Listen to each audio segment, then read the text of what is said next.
بسم اللہ الرحمن الرحیم۔ ناظرین السلام علیکم، میں ہوں عمر برلاس اور آپ دیکھ رہے ہیں عمر برلاس اپڈیٹس۔ ناظرین، 12ویں صدی کا ایک واقعہ ہے۔ ایک سوداگر ترکستان سے نیشا پور آ رہا تھا اور اس کے ساتھ ایک بچہ تھا جو وہ کسی کو فروخت کرنا چاہتا تھا۔ لہٰذا سوداگر جیسے ہی نیشا پور پہنچا اور وہاں پہ پھر اس نے ایک بڑا گھر دیکھا اور اس کا دروازہ کھٹکھٹایا۔ وہ گھر قاضی فخر الدین عبدالعزیز کوفی کا تھا، جو نیشا پور کے مضافات کے حاکم تھے اور وہ نیشا پور کے چیف جسٹس کے عہدے پہ بھی فائز تھے۔ شاید سوداگر نے یہ سوچا ہوگا کہ شہر کا حاکم ہی سب سے زیادہ مالدار ہو سکتا ہے، چنانچہ اسی کے ہاتھ بچے کو فروخت کر دیا جائے تو اچھے پیسے مل سکتے ہیں۔ قاضی فخر الدین نے بچوں کو دیکھا اور پھر حکم دیا کہ سوداگر کو بچے کی عوض ایک رقم ادا کر دی جائے۔ سوداگر رقم لے کر خوش خوش چلا گیا۔ اب قاضی صاحب بچے کی طرف متوجہ ہوئے۔ اجنبی ماحول کی وجہ سے اس کے انداز میں جھجک اور ہچکچاہٹ پائی جاتی تھی۔ قاضی صاحب نے اسے تسلی دی، پرشفقت انداز میں اس کی ڈھارس بندھائی اور اپنے خادموں کو حکم دیا کہ بچے کی رہائش اور تعلیم کا معقول بندوبست کر دیا جائے۔ ناظرین، یہ بچہ قطب الدین ایبک تھا۔ نیشا پور میں غلام کی حیثیت سے فروخت ہونے والے قطب الدین کو قدرت نے بر صغیر پاک و ہند کا پہلا مسلمان فرمانروا ہونے کا شرف بخشا۔ قطب الدین ایبک نے بر صغیر پر بحیثیت مجموعی 20 سال اور چند ماہ حکومت کی۔ اس عرصے میں انہوں نے دہلی، میرٹھ، علی گڑھ، بدایوں، کنوج، کالپی، بنارس، ہانسی، بہار اور بنگال تک کا وسیع علاقہ فتح کر کے اسلامی مملکت میں شامل کر دیا۔ ان فتوحات کے نتیجے میں اس سرزمین پر اسلام تیزی سے پھیلنے لگا۔ خود قطب الدین کے ہاتھوں پر اجمیر اور دیگر شہروں میں بڑی تعداد میں لوگوں نے اسلام قبول کیا۔ اسلام کو سربلندی حاصل ہوئی اور مسلمان تقریباً 650 سال تک ہندوستان پر حکمرانی کرتے رہے۔ قاضی فخر الدین بن عبدالعزیز کوفی حضرت امام ابو حنیفہ رحمۃ اللہ علیہ کی اولاد میں سے تھے۔ وہ بڑے دیندار، نیک اور صاحب دل بزرگ تھے۔ انہوں نے قطب الدین کی پرورش اپنے بیٹوں کے ساتھ کی اور ان کی تربیت کا اچھا انتظام کیا۔ قطب الدین نے اپنے محسن قاضی فخر الدین کو مایوس نہیں کیا۔ انہوں نے بہت جلد قرآن پاک حفظ کر لیا، عربی اور فارسی پر عبور حاصل کر لیا، ادب اور رسم الخط میں مہارت حاصل کی۔ قرآن پاک سے تو انہیں اس قدر دلچسپی تھی کہ لوگوں میں قرآن خواں کے نام سے مشہور ہو گئے تھے۔ انہوں نے فقہ کا گہرا علم بھی حاصل کیا۔ قدرت کا بے پناہ کرم تھا اور قطب الدین کی خوش بختی تھی کہ انہیں قاضی فخر الدین جیسی علمی اور متقی شخصیت کے ہاں پرورش پانے کا موقع ملا۔ جہاں علمی ماحول تھا اور گھر کا ہر فرد فقہ اسلامی سے آشنا تھا، قطب الدین نے گھڑ سواری، تیر اندازی کی تربیت بھی حاصل کی اور لڑائی کے دیگر فنون بھی سیکھے۔ ناظرین، قاضی فخر الدین کے انتقال کے بعد قطب الدین کو ایک بار پھر آزمائش سے دوچار ہونا پڑا۔ صاحب علم ہونے کے باوجود ان کا شمار اب بھی غلاموں میں ہوتا تھا۔ حالات ایسے ہوئے کہ انہیں ایک بار پھر کسی سوداگر کے ہاتھ فروخت کر دیا گیا۔ غلاموں کے اس تاجر نے اور بھی سینکڑوں غلام خریدے تھے۔ وہ ان سب کو لے کر غور کے علاقے میں پہنچا جو افغانستان میں شامل ہے۔ وہاں معز الدین غوری کی حکمرانی تھی، جو شہاب الدین غوری بھی کہلاتے تھے۔ شہاب الدین غوری نے بہت سے غلام خریدے۔ قطب الدین کا رنگ و روپ تو متاثر کن نہیں تھا، لیکن علم کا نور ان کی شخصیت کو سینکڑوں غلاموں میں ممتاز کر رہا تھا۔ شہاب الدین نے قطب الدین کے عوض بڑی رقم ادا کی اور یوں قطب الدین کی زندگی کے ایک اور دور کا آغاز ہوا۔ قطب الدین ایبک کیوں کہلائے، اس بارے میں مورخین کے درمیان اختلاف ہے۔ کچھ مورخین کہتے ہیں کہ قطب الدین کے ہاتھ کی چھوٹی انگلی ٹوٹی ہوئی تھی، اس لیے لوگ اسے ایبک شل کہنے لگے۔ ایبک ترکی زبان میں انگلی کو کہتے ہیں اور شل سے مراد سوکھا ہوا، کمزور ہے، یعنی وہ شخص جس کی انگلی کمزور ہو۔ بعض دیگر مورخین کا کہنا ہے کہ ایبک دراصل ایک ترک قبیلے کا نام ہے۔ یہ مرکب لفظ ہے، یعنی اے اور بک کا مجموعہ ہے۔ اے ترکی زبان میں چاند کو کہا جاتا ہے، بک سے مراد سردار یا خان ہے۔ اس زمانے میں کئی ترک امیروں کے نام کے آخر میں ایبک آتا تھا، مثلاً بہاؤالدین ایبک۔ ترکستان میں یہ لفظ اب بھی استعمال ہوتا ہے۔ یہ مورخین کہتے ہیں کہ قطب مینار کے کتبہ پر بھی اے اور بک کے الفاظ الگ الگ لکھے گئے ہیں۔ قطب الدین ایبک کو قدرت نے فطرت سلیم، اچھے اوصاف اور بہادری جواں مردی کی جن خصوصیات سے نوازا تھا وہ زیادہ عرصے پوشیدہ نہ رہ سکیں۔ ایک بار شہاب الدین غوری نے اپنے خادموں کو ایک جشن کے موقع پر انعام دیا۔ قطب الدین نے بھی ان کے حصے کی رقم دی گئی۔ قطب الدین نے چند لمحوں میں یہ رقم دیگر خدام میں تقسیم کر دی۔ ان کی سخاوت کی خبر شہاب الدین غوری تک بھی پہنچی۔ شہاب الدین ان کی اس صفت سے اتنے متاثر ہوئے کہ انہوں نے قطب الدین کو بلا کر اپنے دربار میں خصوصی جگہ دی۔ کچھ ہی عرصے بعد انہیں مطبخ کا نگران، پھر استبل کا نگران بنا دیا، اور بہت جلد قطب الدین نے فوج میں اپنا مقام بنا لیا۔ انہوں نے شہاب الدین غوری کے مخالف حکمرانوں کے خلاف جو مارکے لڑے، ان میں نہایت بے خوفی اور شجاعت کا ثبوت دیا۔ ان کی اعلیٰ صلاحیتوں کو دیکھتے ہوئے شہاب الدین غوری نے انہیں ہراول دستے کا سالار مقرر کر دیا۔ شہاب الدین غوری کے کوئی بیٹا نہ تھا۔ ایک دن ان کی مجلس میں کسی نے اس بات پر افسوس ظاہر کیا کہ سلطان کا کوئی بیٹا نہیں ہے۔ شہاب الدین نے بڑی بے پرواہی سے کہا، اور حکمرانوں کے ایک یا دو بیٹے ہوں گے، لیکن میرے ہزاروں بیٹے ہیں جو میرے بعد میری حکومت کے وارث ہوں گے۔ شہاب الدین غوری کا اشارہ اپنے ہزاروں غلاموں کی جانب تھا، اور یہ ناظرین اسلام ہی کا اعجاز ہے کہ اس نے غلاموں کے ساتھ روا رکھا جانے والا غیر انسانی سلوک ختم کیا اور غلاموں کو اتنی عزت دی کہ وہ ہزاروں میل تک پھیلی ہوئی اسلامی مملکت کے سربراہ بنے۔ اور انہوں نے جس حکمت، تدبر اور خوش انتظامی سے اس وسیع مملکت کو سنبھالا، اس سے صاف ظاہر ہے کہ ان غلاموں کے آقا ان کی پرورش کتنے اچھے طریقے سے کیا کرتے تھے۔ شہاب الدین غوری کی بات درست ثابت ہوئی۔ ان کے انتقال کے بعد انہی کے غلاموں نے سندھ اور گجرات سے بنگال اور آسام تک وسیع اور عریض علاقے پر اسلام کا پرچم لہراتے ہوئے طویل عرصہ تک حکومت کی، اور خاندان غلامان کے نام سے تاریخ کا ایک درخشندہ باب رقم کیا۔ ناظرین، شہاب الدین غوری نے جب غزنی میں اپنے اقتدار مستحکم کیا تو انہوں نے دیکھا کہ سندھ اور ملتان کے علاقوں میں بے دین عناصر بہت سرگرم ہو گئے ہیں، جن کے اثرات خود غور کے علاقے میں بھی نمایاں ہیں۔ شہاب الدین نے ان بے دین عناصر کی سرکوبی کرنا ضروری سمجھا، چنانچہ 1175 عیسوی میں انہوں نے اپنی مملکت سے نکل کر پہلا حملہ کیا اور ملتان اور اچ پر قبضہ کر لیا۔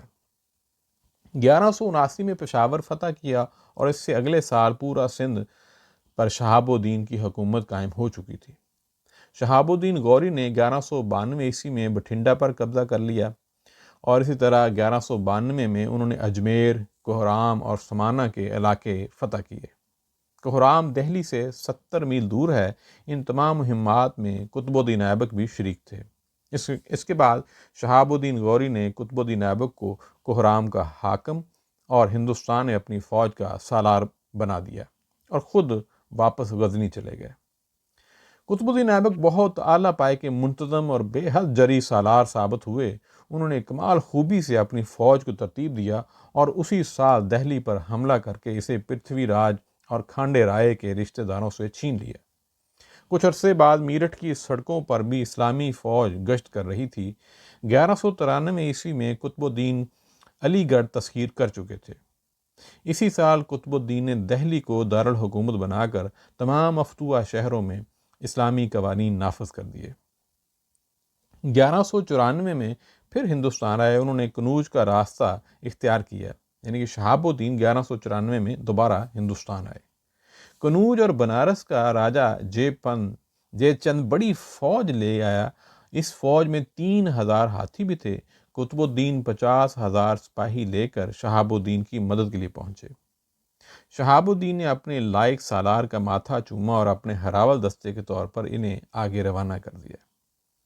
جے چند نے گوالیار، بدایو، اود اور بہار کے راجاؤں سے مدد حاصل کر کے بڑی فوج اکٹھی کر لی تھی۔ اٹاوا سے شمال میں جندواڑہ کے مقام پر جے چند کی فوج جمع ہو گئی۔ قطب الدین اپنا ہراول لشکر لے کر تیزی سے آگے بڑھے اور شہاب الدین غوری کی فوج کے میدان جنگ تک پہنچنے سے پہلے ہی دشمن پر ٹوٹ پڑے۔ زبردست لڑائی میں ہندو فوج کے قدم اکھڑ گئے۔ قطب الدین ماہر تیر انداز سے انہوں نے راجہ جے چند کا نشانہ لے کر جو تیر چھوڑا وہ سیدھا راجہ کی آنکھ میں پیوست ہو گیا۔ راجہ الٹ کر اپنے ہاتھی سے گر پڑا، اس کے گرتے ہی بھگدڑ مچ گئی اور دشمن بھاگ کھڑا ہوا۔ اس کے 2 پیکر ہاتھی حواس باختہ ہو کر اپنے ہی سورماؤں کو روند رہے تھے۔ بعد میں جے چند کی لاش بڑی دقتوں سے تلاش کی گئی اور اس کو اس طرح شناخت کیا گیا کہ اس کے دانت سونے کی کیلوں اور تاروں سے بندھے ہوئے تھے۔ ناظرین، مسلمانوں کو مال غنیمت میں 300 ہاتھی ملے۔ ان میں سفید رنگ کا ایک ہاتھی بھی تھا۔ قطب الدین نے یہ سفید ہاتھی شہاب الدین غوری کی خدمت میں پیش کیا۔ غوری نے یہ ہاتھی جو ہے ایبک کو دے دیا۔ یہ ہاتھی ایبک کے پاس ہی رہا اور ان کی وفات کے چند روز بعد چل بسا۔ شہاب الدین غوری نے راجہ جے چند کی اس شکست سے پورا فائدہ اٹھاتے ہوئے کنوج، بنارس اور پھر گوالیار اور بدایوں کے علاقے فتح کر لیے۔ اسی طرح شمالی ہند کا بڑا حصہ اسلامی مملکت میں شامل ہو گیا۔ بعد کے برسوں میں قطب الدین نے مزید علاقے فتح کیے۔ 1195 عیسوی میں انہوں نے گجرات پر کامیاب فوج کشی کی۔ اس سے قبل بیانہ کا الحاق کیا۔ مغربی راجپوتانہ پر بھی 593 ہجری میں مسلمانوں کا قبضہ ہو گیا۔ اس کے بعد انہوں نے کالنجر اور رنتھمبور کے مشہور قلعے فتح کیے، پھر کالپی کو بھی اپنے قلمرو میں شامل کر لیا۔ اسی دوران ناظرین، قطب الدین کے ایک لائق ماتحت بختیار الدین خلجی نے بہار اور بنگال کو فتح کیا۔ اس کے بعد کا آسام کے راجاؤں نے اطاعت قبول کر لی۔ مسلمانوں کی تبلیغ سے اس علاقے میں 2 قوموں کوچ اور میچ کے سردار مسلمان ہو گئے۔ اب سندھ سے آسام تک اسلام کی حکمرانی تھی۔ 7ویں صدی ہجری کے اوائل میں شہاب الدین غوری کو اطلاع ملی کہ دریائے سندھ سے کوسوالک کے دامن تک غیر مسلم قوم کھوکھر نے بڑا شورش بپا کیا ہوا ہے۔ کھوکھروں کی وجہ سے خاص طور پر پشاور اور نواح کے علاقوں میں مسلمانوں کا جینا دوبر ہو گیا ہے۔ شہاب الدین نے فوج اکٹھی کی اور قطب الدین ایبک اور ایک غلام شمس الدین التتمش کی مدد سے کھوکھروں پر چڑھائی کر دی۔ یہ سلسلہ جاری تھا کہ کھوکھروں نے کچھ مسلمانوں کو قیدی بنا لیا۔ ان میں سے ایک قیدی کی تبلیغ سے کھوکھروں کے سردار اسلام لے آئے۔ اللہ نے ایک گمراہ قوم کو راہ راست دکھا دی۔ اس کے بعد کھوکھر اسلام کے متوالے بن گئے۔ 4 لاکھ کھوکھروں نے اسلام قبول کیا۔ تاہم ان میں ایک قلیل تعداد ایسے لوگوں کی بھی تھی جنہوں نے اسلام قبول نہیں کیا۔ شہاب الدین غوری 1206 عیسوی میں لاہور آئے۔ انہوں نے ایک تقریب کا اہتمام کیا جس میں قطب الدین کو ملک کا خطاب دیا۔ یہ خطاب امراء اور شاہی خاندان کے افراد کو ہی دیا جاتا تھا۔ تقریب سے واپسی پر جہلم کے نواح میں دمئک کے مقام پر شہاب الدین غوری کو ایک فرقے کے افراد نے شہید کر دیا۔ ان کی شہادت کے بعد غزنی کی حکومت محمود بن غیاث الدین کے ہاتھ میں آئی۔ سلطان محمود بن غیاث الدین نے قطب الدین کو پیغام بھیجا کہ آپ ہندوستان کا کل انتظام سنبھال لیں۔ ناظرین، 19 جون 1206 عیسوی کو قطب الدین ایبک لاہور کے نواب دادی موہ کے مقام پر پہنچے۔ ان کی آمد سے قبل لاہور کے شہریوں کو اطلاع مل گئی تھی کہ ان کے محبوب حکمران لاہور آ رہے ہیں، جہاں ایک تقریب میں وہ پورے ہندوستان کی قیادت سنبھالنے کا اعلان کریں گے۔ اس خبر سے پورے لاہور میں خوشی کی لہر دوڑ گئی۔ ہر شخص، خواہ اس کا تعلق کسی بھی مذہب سے ہو، استقبال کی تیاریوں میں لگ گیا۔ حالانکہ یہ جون کا مہینہ تھا اور سخت گرمی پڑ رہی تھی۔ 26 جون 1206 کو قطب الدین ایبک لاہور میں داخل ہوئے۔ اگلے روز ایک تقریب منعقد ہوئی اور قطب الدین ایبک کل ہندوستان کے خود مختار فرمانروا بن گئے۔ قطب الدین ایبک کو پولو کھیلنے کا شوق تھا۔ ناظرین، اس دور میں پولو کو چوگان بھی کہتے تھے۔ اس کھیل کے لیے جو شاہ سواری پر عبور حاصل کرنا ضروری تھا اور قطب الدین ایبک اس میں ماہر تھے۔ لاہور میں ایک وسیع میدان چوگان کے لیے وقف کیا۔ کئی قسم کے عربی، ترکی اور مقامی گھوڑے پولو یعنی چوگان کے لیے مخصوص کر دیے گئے تھے۔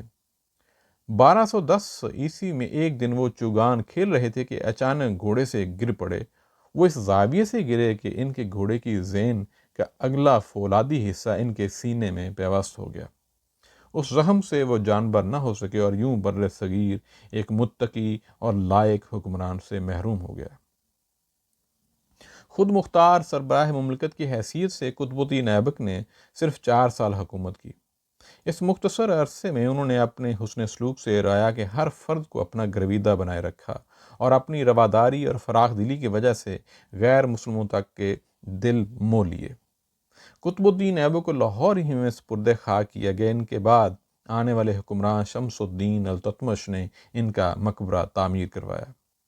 مولیہ دور میں بھی شہر کی توسیع ہوئی تو مقبرے کے قریب جو محلہ آباد ہوا اور وہ محلہ قطب غوری کہلایا۔ مہاراجہ رنجیت سنگھ کے دور میں مقبرے اور اس کے متصل جو عمارتیں تھیں وہ تباہ کر دی گئی تھیں۔ قیام پاکستان کے بعد مزار سر نو تعمیر کیا گیا۔ آج بھی قطب الدین ایبک کی قبر لاہور کے انارکلی بازار میں موجود ہے، جہاں لوگ اس عظیم مسلمان فرمانروا کی قبر پر فاتحانی کرتے ہیں۔ قطب الدین ایبک برصغیر کے پہلے مسلمان حکمران ہیں۔ انہوں نے جو حکومت قائم کی اس میں اسلامی قوانین کو پوری طرح رائج کیا۔ ان کے بعد آنے والے حکمرانوں نے بھی ان قوانین کو برقرار رکھا۔ مشہور مورخ فخر مدبر کہتے ہیں کہ قطب الدین ایبک نے مسلمانوں کی زندگی اسلامی اور شرعی نہج پر تشکیل دینے کی کوشش کی۔ غیر شرعی اخراج جو ٹیکس ہے وہ ختم کر دیا گیا، شریعت کے مطابق عشر لینے کا حکم دیا، بدعتوں کی ممانعت کر دی، سنت کی پیروی کروانے کی کوشش کی۔ قطب الدین نے اپنا بچپن ایسی جگہ گزارا تھا جہاں شریعت اور فقہی احکام کا تذکرہ رہتا تھا۔ ان کی شخصیت پر بچپن کی دینی تربیت کی گہری چھاپ تھی۔ وہ جب ہندوستان کی وسیع مملکت کے حکمران بنے تو فقہی اور شرعی احکام پر عمل کروانے میں سرگرم ہو گئے۔ ناظرین، یہ وہی زمانہ ہے جب حضرت خواجہ معین الدین چشتی رحمۃ اللہ علیہ ہندوستان میں اسلام کی تبلیغ فرما رہے تھے۔ قطب الدین ایبک نہایت ہوش مند، زیرک اور صاحب رائے حکمران تھے۔ انہوں نے مملکت میں بہترین نظم و نسق قائم کیا۔